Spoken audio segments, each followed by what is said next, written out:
রব্বুল আলামিন, পৃথিবীর কোনো মানুষ আমার গুনাহ সম্পর্কে জানে না, তুমি আমার গুনাহ সম্পর্কে জানো। আমি এমন গুনাহ করেছি আমার বিবি জানে না, বিবি গুনাহ করেছে আমি জানি না। আল্লাহ তুমি সব কিচ্ছু জানো, হে আমার প্রভু তুমি আমাকে মাফ করে দাও। আমার আল্লাহ বলে, তারপরও যদি তোমাদেরকে আমি মাফ না করি, তারপরও বান্দা তোমরা আমার রহমতের দরজা থেকে ফিরে যাইও না।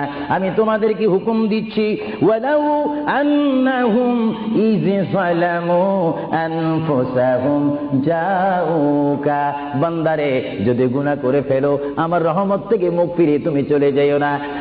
বান্দা, আকাশ পরিমাণ যদি গুনাহ করো, পাতাল পরিমাণ যদি গুনাহ করো, সাগরের পানি পরিমাণ যদি গুনাহ করো, পাহাড় তুলনায় যদি তুমি গুনাহ করো, আমার দরবার থেকে তুমি নিরাশ হইও না। বান্দা, আমি তোমাকে একটি রাস্তা পাঠাই দিচ্ছি, একটি পথ তোমাকে আমি দেখাই দিচ্ছি। সেই পথটি কোন পথ তোমরা জানো? ওয়ালাউ আন্নাহুম ইয যালামু আনফুসাহুম জাউকা, বান্দারে যখন তোমরা বরবাদ হয়ে যাবে তখন তোমাদেরকে একটা পথ আমি তোমাদেরকে দেখাই দিলাম, সেই পথটির নাম হচ্ছে আমার রাসূলের মদিনা।